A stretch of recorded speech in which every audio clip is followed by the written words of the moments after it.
വിചാരം. സംസ്കാരവും ജീവിതവുമായി മുഖാമുഖം. വിചാരത്തിലേക്ക് സ്വാഗതം. ഇന്ന് ഈ പരിപാടിയിൽ പ്രൈമറി വിഭാഗത്തിലെ മികച്ച അധ്യാപകനുള്ള സംസ്ഥാന പുരസ്കാരം ലഭിച്ച പായിപ്ര ഗവൺമെന്റ് യു പി സ്കൂളിലെ അധ്യാപകൻ KM നൌഫലുമായി അഭിമുഖം, ഒന്നാം ഭാഗം. അധ്യാപന ജീവിതം അല്ലെങ്കിൽ അധ്യാപക വൃത്തി എന്നൊക്കെ പറയുന്നത് ശരിക്കും മഹനീയമായ ഒരു കർമ്മമായിട്ടാണ് പണ്ട് മുതലേ നമ്മൾ കരുതി വന്നിരിക്കുന്നത്. ശരിക്കും പറഞ്ഞാൽ നമ്മൾ അടുത്തൊരു തലമുറയെ വാർത്തെടുക്കുന്നതിൽ വലിയൊരു പങ്ക് ഈ അധ്യാപകർക്കുണ്ട്. അധ്യാപകർ നമ്മൾ പൊതുവെ പറയുമ്പോൾ അതില് വനിതകളും പുരുഷന്മാരും എല്ലാവരും പെടും. അതെ, തീർച്ചയായിട്ടും. അപ്പൊ അതില് താല്പര്യത്തോടെ പ്രവർത്തിക്കുക എന്നുള്ളതായിരുന്നു പണ്ട് മുതലേ നമ്മൾ കാണുന്ന ഒരു കാഴ്ച. അതായത് നല്ല താല്പര്യമുള്ളവരായിരിക്കും കൂടുതലും അധ്യാപകരായിട്ട് വരുന്നത് എന്നുള്ളതാണ്. അപ്പൊ അത് അവരുടെ കുട്ടികളോടുള്ള സമീപനത്തിലും ഒക്കെ നമുക്ക് അനുഭവിക്കാൻ സാധിക്കും.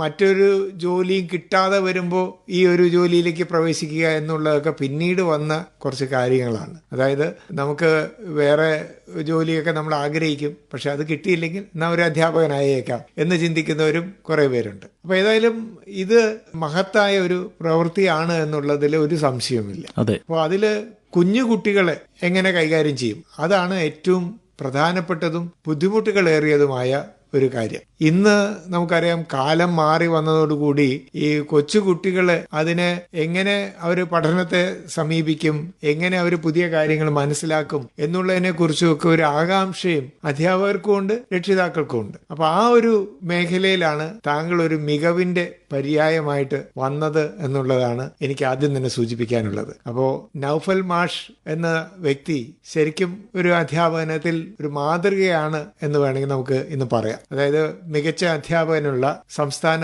അവാർഡും താങ്കൾക്ക് കിട്ടിയിട്ടുണ്ട്. അപ്പൊ അത് 2021-22 കാലത്തെ മികവിനുള്ള അവാർഡാണ്. അതായത് കോവിഡ് കഴിഞ്ഞ ഉടനെ ഉള്ള ഒരു കാലഘട്ടത്തില്. അപ്പൊ തീർച്ചയായിട്ടും താങ്കളുടെ കോവിഡ് കാലത്തെ പ്രവർത്തനത്തെ വിലയിരുത്തിയാണ് അത് നൽകിയത് എന്നാണ് ഞാൻ മനസ്സിലാക്കുന്നത്. അപ്പൊ താങ്കളുടെ പ്രവർത്തനങ്ങളെക്കുറിച്ചും താങ്കളുടെ കാഴ്ചപ്പാടുകളെക്കുറിച്ചുമുള്ള കുറെ കാര്യങ്ങൾ നമുക്ക് ഈ പരിപാടിയിലൂടെ പങ്കുവയ്ക്കാം. അപ്പൊ ആദ്യം നമുക്ക് താങ്കൾ എങ്ങനെയാണ് ഈ അധ്യാപന രംഗത്തേക്ക് വന്നത്, അതും പ്രൈമറി സ്കൂൾ അധ്യാപകനായിട്ട് വന്നത് എങ്ങനെയാണ്, അതിന് പുറകിൽ എന്തെങ്കിലും കാര്യമുണ്ടോ, എന്താണ് അങ്ങനെ ഒരു ജോലി തെരഞ്ഞെടുക്കാനുള്ള കാര്യം? ഞാൻ 2005 അധ്യാപക വൃത്തിയിലേക്ക് പ്രവേശിച്ചത്. അങ്ങനെ പ്രവേശിക്കാനുണ്ടായ ഒരു കാരണം, ഞാൻ പഠിക്കുന്ന കാലഘട്ടത്തിൽ ചെറിയ ക്ലാസ്സുകളിൽ പഠിക്കുന്ന ആ ഒരു സമയത്ത് അധ്യാപകർക്ക് കിട്ടുന്ന ഒരു അംഗീകാരം, സമൂഹത്തിൽ കിട്ടുന്നത്, അതുപോലെ കുട്ടികളോട് ഇടപെടാൻ കിട്ടുന്ന നല്ലൊരു അവസരം, അത് ജീവിതത്തിൽ ഉണ്ടാവുകയാണെങ്കിൽ ഏറെ ഗുണകരമാവും എന്നുള്ള ചില ചിന്തകളാണ് ഞാൻ ഡിഗ്രി കഴിഞ്ഞതിന് ശേഷം TTC പഠിച്ച് അധ്യാപക വൃത്തിയിലേക്ക് എത്തിച്ചേരാനുള്ള ഒരു പ്രധാനപ്പെട്ട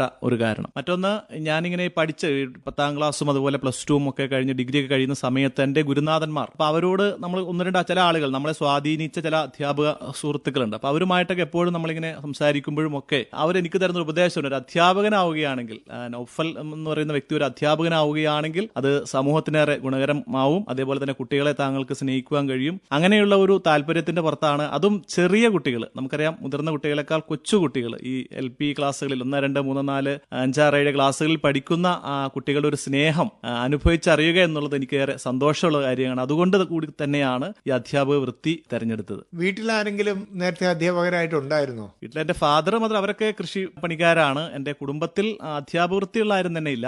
എന്നിരുന്നാലും നമ്മുടെ ചുറ്റുപാടുമുള്ള അധ്യാപകർ ഒരുപാട് പേരുണ്ട്. അപ്പൊ അവർക്കൊക്കെ സമൂഹത്തിൽ കിട്ടുന്ന ഒരു അംഗീകാരം, അവരൊരു സമൂഹത്തിൽ ഇടപെടുന്ന, നമ്മൾ ഇന്നത്തെ ഒരു അധ്യാപകൻ കേവലം സാമൂഹിക പ്രവർത്തനങ്ങളിലൊക്കെ ഉൾച്ചേർന്ന് നിൽക്കണം എന്ന് നമ്മൾ പറയുമ്പോഴും അധ്യാപകർക്ക് ഉൾവലിയുന്ന ഒരു രീതി നമുക്ക് കാണുവാൻ സാധിക്കുന്നു. പക്ഷേ എന്നെ സംബന്ധിച്ച് സമൂഹത്തിൽ ഇടപെട്ടുകൊണ്ട് നമുക്ക് ഒരുപാട് കാര്യങ്ങൾ, നല്ല കാര്യങ്ങൾ ചെയ്യുവാനുള്ള നല്ലൊരു സോഴ്സ് ഈ അധ്യാപക വൃത്തിയിൽ ഉണ്ട് എന്ന് അറിഞ്ഞുകൊണ്ട് തന്നെയാണ് ആ ഒരു മേഖലയിലേക്ക് കാലെടുത്ത് വെച്ചത്. ഇപ്പോ ഈ ജോലിയിലേക്ക് പ്രവേശിക്കുന്നത് എവിടെയാണ്, എങ്ങനെയാണ് ആദ്യം തുടങ്ങിയത്, അതിന്റെ കാര്യങ്ങളെ കുറിച്ചൊന്ന് പറയാം. ഞാൻ 2005 ഇവിടെ ആലുവ ഉപജില്ലയിലെ കളമശ്ശേരി ഏലൂർ ഫാക്ട് ഈസ്റ്റേൺ സ്കൂൾ, അതായത് MES ഈസ്റ്റേൺ സ്കൂളാണ്, ആ ഒരു വിദ്യാലയത്തിലാണ് 2005 ജോയിൻ ചെയ്തത്.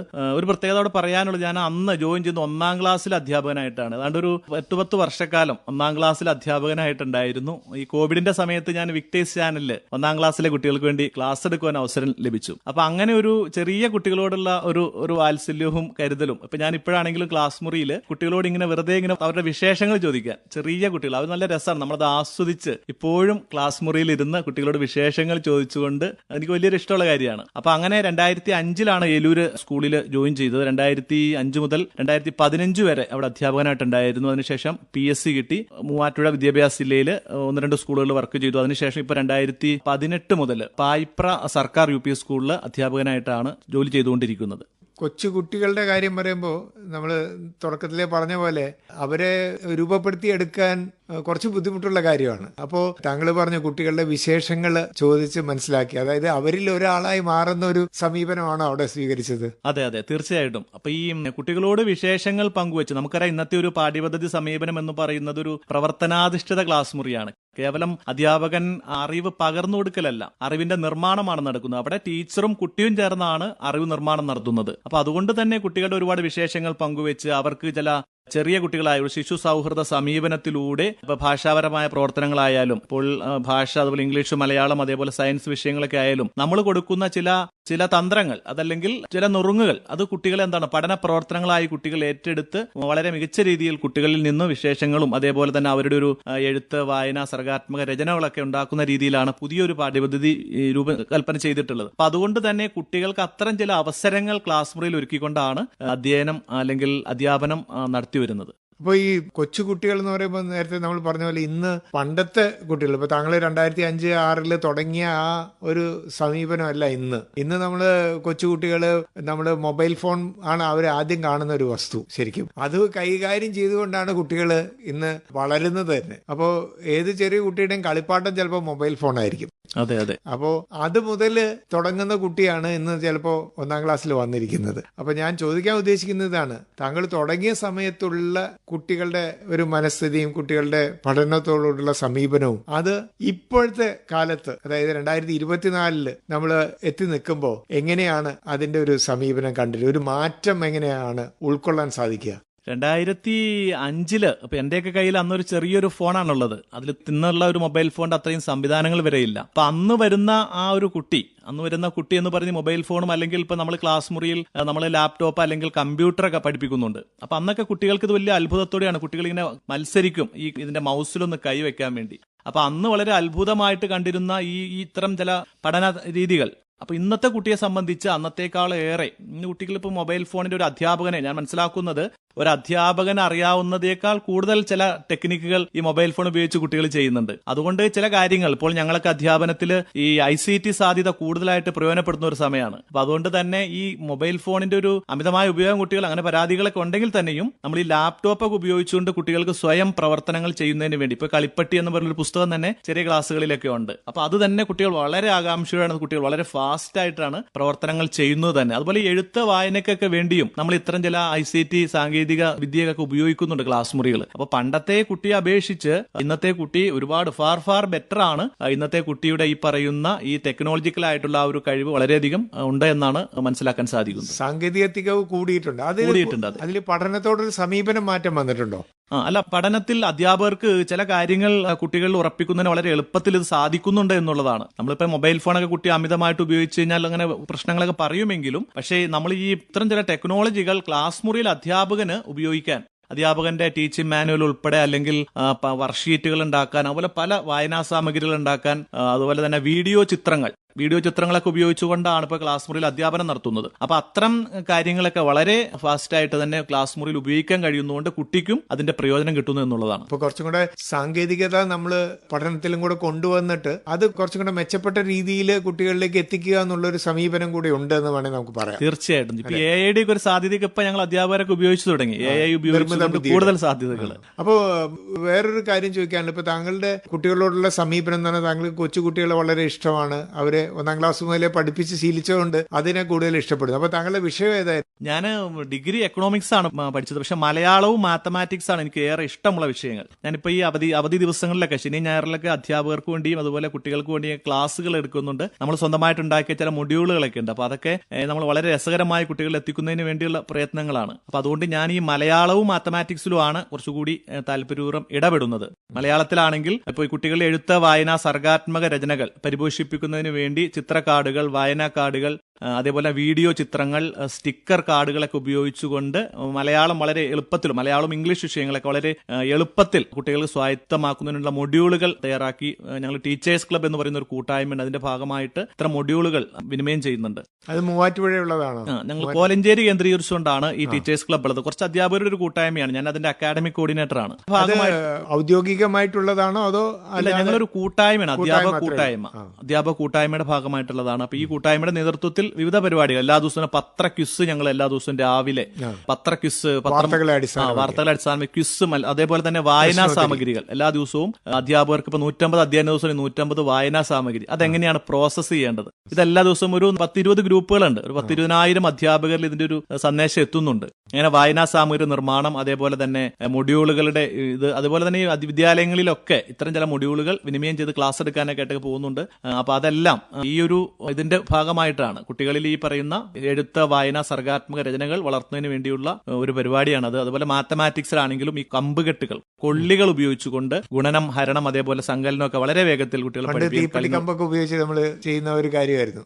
അതെ അതെ അതെ അതെ കൊള്ളികളും അതേപോലെ കളിനോട്ടുകളൊക്കെ ഉപയോഗിച്ചുകൊണ്ട് വളരെ എളുപ്പത്തിൽ ഗുണനവും ഹരണവും അതുപോലെ സങ്കലനം, വ്യവകലനം ഒക്കെ കുട്ടികൾ ഈസി ആയിട്ട് ചെയ്യുന്ന കുറച്ച് പ്രവർത്തനങ്ങളൊക്കെ ഉണ്ട്. അപ്പൊ അതിനൊക്കെ പ്രത്യേക മൊഡ്യൂളുകൾ തയ്യാറാക്കിയിട്ടുണ്ട്. അതുപോലെ വർക്ക്ഷീറ്റുകളൊക്കെ തയ്യാറാക്കുന്നുണ്ട്. അപ്പൊ ഇതൊക്കെ ഉപയോഗിച്ചുകൊണ്ട് നമ്മുടെ പഠനം ഏറ്റവും ലളിതവും രസകരവുമാക്കുക എന്ന ലക്ഷ്യത്തോടെയാണ് ഈ പ്രവർത്തനങ്ങളെല്ലാം മുന്നോട്ട് പോയിക്കൊണ്ടിരിക്കുന്നത്. ഇതില് മലയാളത്തിന് താങ്കൾ ഒരു കുഞ്ഞു മലയാളം എന്ന് പറഞ്ഞിട്ടൊരു പ്രത്യേക ഒരു സംവിധാനം തയ്യാറാക്കി കുട്ടികളെ പഠിപ്പിക്കാൻ വേണ്ടി, അതെന്താണ് അതിന്റെ ഒരു ആശയം? കുഞ്ഞു മലയാളം ഈ കോവിഡ് കാലത്ത് നമ്മൾ ഓൺലൈൻ വഴി തുടങ്ങി വെച്ച ഒരു പരിപാടിയാണ് കുഞ്ഞു മലയാളം. കേരളത്തിലെ 14 ജില്ലകളിൽ നിന്നുള്ള പല 1ാം ക്ലാസ് മുതൽ 4ാം ക്ലാസ് വരെ ഉള്ള കുട്ടികൾ ആ ഒരു ഗ്രൂപ്പിലുണ്ടായിരുന്നു. അന്നൊക്കെ ഈ വാട്സപ്പ് ഒക്കെ അങ്ങോട്ട് ആയി വരുന്നേ ഉള്ളൂ. ഇപ്പൊ നമ്മൾ ഈ ഗൂഗിൾ മീറ്റ് സംവിധാനമൊക്കെ ആയി വരുന്ന ഒരു സമയമാണ്. അപ്പോൾ നമ്മൾ അതൊരു വാട്സപ്പ് ഗ്രൂപ്പ് ഉണ്ടാക്കി അതിലൂടെ നമ്മൾ ഓരോ ദിവസവും ഈ ഓരോ പാഠങ്ങൾ അത് ആ ഗ്രൂപ്പിലേക്ക് ഇടുമായിരുന്നു. അപ്പൊ അതിലെ പ്രവർത്തനങ്ങൾ അതാത് ദിവസങ്ങൾ രക്ഷിതാക്കളുടെ മീറ്റിംഗ് ഒക്കെ ഉൾപ്പെടെ കൂടി കുട്ടികൾ പ്രവർത്തനങ്ങളൊക്കെ ചെയ്യുന്ന ആവേശത്തോടു കൂടി രസകരമായ പ്രവർത്തനങ്ങളായിരുന്നു. പാട്ടും കഥകളും ചിത്രരചനയും അങ്ങനെ ധാരാളം പരിപാടികൾ ഉണ്ടായിരുന്നു. അപ്പൊ അതൊക്കെ നമ്മൾ ഈ വാട്സ്ആപ്പ് ഗ്രൂപ്പ് വഴി ഇത്തരം കുട്ടികൾക്ക് ഗുണകരമായ ഒരു കാര്യമായിരുന്നു. അപ്പൊ അത് എന്ത് ചെയ്തു, ഒരുപാട് വിദ്യാലയങ്ങൾ അതിനുശേഷം ഈ ഒരു മൊഡ്യൂൾ രൂപത്തിലായി കുഞ്ഞുമലയാളം എന്ന പേരിൽ അത് വിദ്യാലയങ്ങളൊക്കെ ഏറ്റെടുത്തു. ഇപ്പോഴും എനിക്ക് തോന്നുന്നു ഒരുപാട് കുട്ടികൾ അന്ന് ഈ കോവിഡ് കാലത്ത് നമുക്കറിയാം പഠന വിടവുണ്ടായ ഒരു കാലമാണ് കുട്ടികളിൽ നേരിട്ട് അധ്യാപകനെ കാണാത്തൊരവസ്ഥ. അപ്പൊ ഈ കുഞ്ഞു മലയാളം എന്ന ഈ ഒരു പരിപാടിയിലൂടെ ഒരുപാട് അധ്യാപകരും നമ്മൾ ഈ ചെയ്യുന്ന പ്രവർത്തനങ്ങൾ നോക്കി കാണുകയും അവരുടെ വിദ്യാലയങ്ങളിൽ ഈ ഒരു പരിപാടി ചെയ്തു. അങ്ങനെ കേരളത്തിൽ ഒരുപാട് കുഞ്ഞുങ്ങളെ ഈ പറയുന്ന എഴുത്തിന്റെയും വായനയുടെയൊക്കെ ലോകത്തേക്ക് കൈപിടിച്ചുയർത്താൻ ഈ ഒരു പരിപാടി ഏറെ നന്നായി എന്നുള്ളതാണ്. അതിന്റെ അടിസ്ഥാന തത്വം എന്താണ്? ഇപ്പൊ കുഞ്ഞു മലയാളം എന്ന് പറഞ്ഞാൽ മലയാളം മാത്രം പരിപോഷിപ്പിക്കുക എന്നുള്ളതാണോ അതോ കുട്ടികളുടെ പഠനത്തിൽ സഹായിക്കുന്ന രീതിയിലുള്ള ടെക്നിക്കുകൾ പറഞ്ഞു കൊടുക്കുക എന്നുള്ളതാണോ?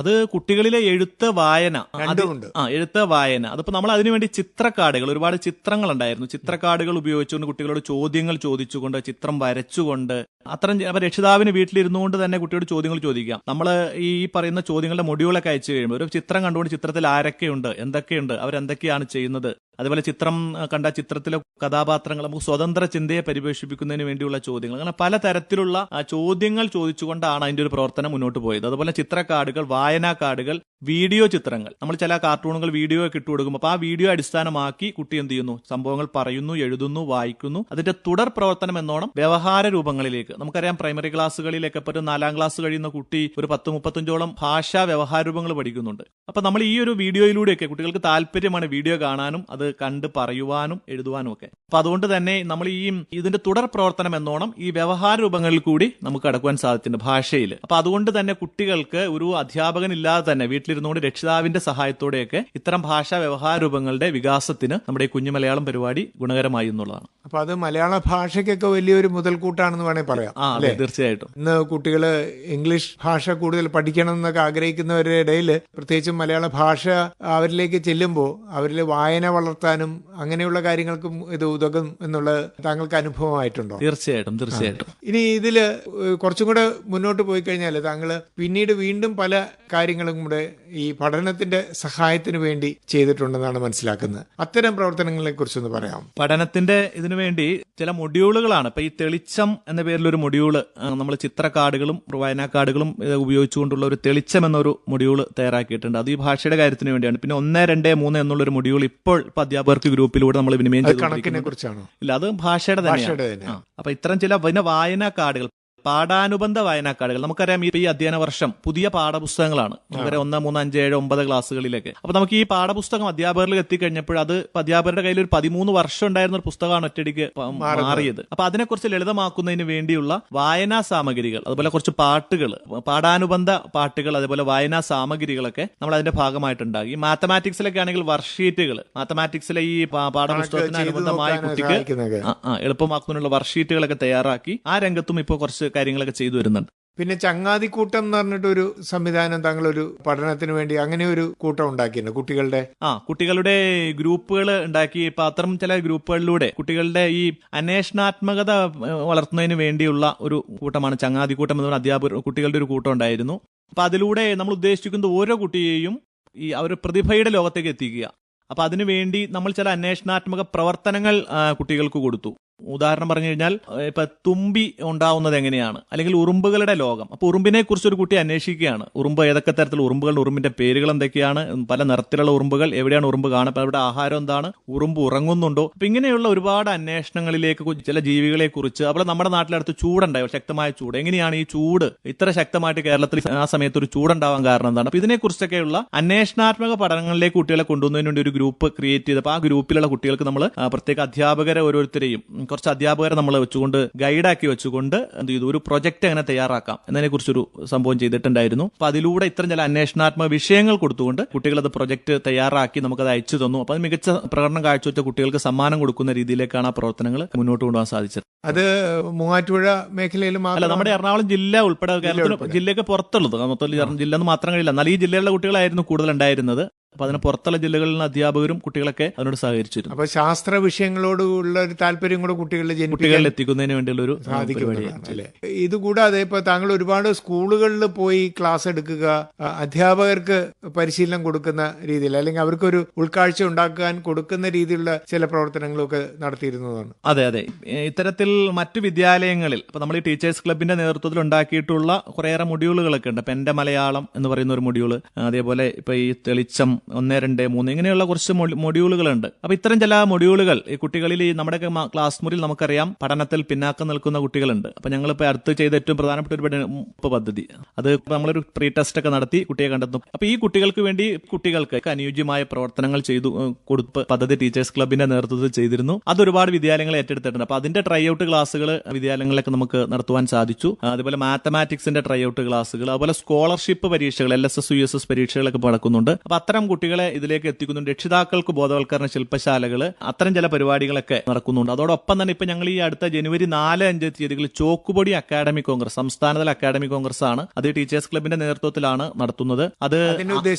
അത് 6ാമത്തെ ചോക്കുപൊടി അക്കാഡമിക് കോൺഗ്രസ് ആണ്. അതായത് കേരളത്തിലെ ഒരുപാട് അധ്യാപകരുണ്ട്. അതായത് അവർ ക്ലാസ് റൂമിൽ വിജയിപ്പിച്ച നൂതനാശയ പ്രവർത്തനങ്ങൾ അത് മറ്റ് അധ്യാപകരിൽ എത്തിക്കുക. വിജയിച്ച നൂതനാശയ പ്രവർത്തനങ്ങൾ അവതരിപ്പിക്കണം. അപ്പൊ അവിടെ ഈ പ്രബന്ധങ്ങൾ മാത്രമല്ല, നൂതനാശയ പ്രബന്ധങ്ങൾ, ട്രൈ ഔട്ട് ക്ലാസ്സുകൾ, കേരളത്തിൽ വളരെ പ്രഗത്ഭരായ അധ്യാപകരുടെ ട്രൈ ഔട്ട് ക്ലാസ്സുകൾ, ക്ലാസ് എടുക്കുന്ന പോലെ തന്നെ ചെയ്യണോ? അതെ, അവർ ക്ലാസ് എടുക്കും. കുട്ടികളെ ഇരുത്തിക്കൊണ്ട് തന്നെ ട്രൈ ഔട്ട് ക്ലാസ് എടുക്കും. ആ ക്ലാസ് കാണുന്ന ബാക്കി അധ്യാപകരുണ്ടാവും. അതിനുശേഷം അതിന്റെ ഒരു ചർച്ചാ കാര്യങ്ങൾ നടക്കും. അതേപോലെ തന്നെ മറ്റൊന്നാണ് ഈ പഠനോപകരണ നിർമ്മാണ ശില്പശാല. എന്റെ വിദ്യാലയത്തിലേക്ക് പഠനോപകരണ നിർമ്മാണ ശില്പശാല സംഘടിപ്പിച്ചായിരുന്നു, രക്ഷിതാക്കളെ കൂടി കൂട്ടിയിരുത്തിക്കൊണ്ട്. അപ്പൊ എന്തൊക്കെയാണ് അതിൽ ചെയ്യാറുള്ളത്? അത് നമ്മൾ മാത്തമാറ്റിക്സിലും അതേപോലെ സയൻസ് ക്ലാസ്സുകളിലേക്കും ആവശ്യമായ സാമഗ്രികൾ നമ്മൾ എന്ത് ചെയ്യുന്നു, രക്ഷിതാക്കളുടെ സഹായത്തോടു കൂടി തന്നെ നമ്മൾ അത് എന്ത് ചെയ്യുന്നു, ഉണ്ടാക്കുന്നു എന്നുള്ളതാണ്. അതിനുശേഷം ഇത് എങ്ങനെയാണ് ക്ലാസ് മുറിയിൽ ടീച്ചർ ഉപയോഗിക്കുന്നത് എന്നുള്ള കാര്യം കൂടി പറഞ്ഞു കൊടുക്കുമ്പോൾ അവർക്ക് പഠനത്തിൽ ഈ രക്ഷിതാവിന് കുട്ടിയെ സഹായിക്കാൻ കഴിയും. പ്രൈമറി വിഭാഗത്തിലെ മികച്ച അധ്യാപകനുള്ള സംസ്ഥാന പുരസ്കാരം ലഭിച്ച പായിപ്ര ഗവൺമെന്റ് UP സ്കൂളിലെ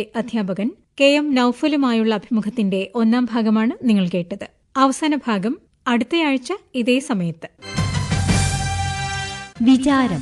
സംസ്കാരവും ജീവിതവുമായി മുഖാമുഖം.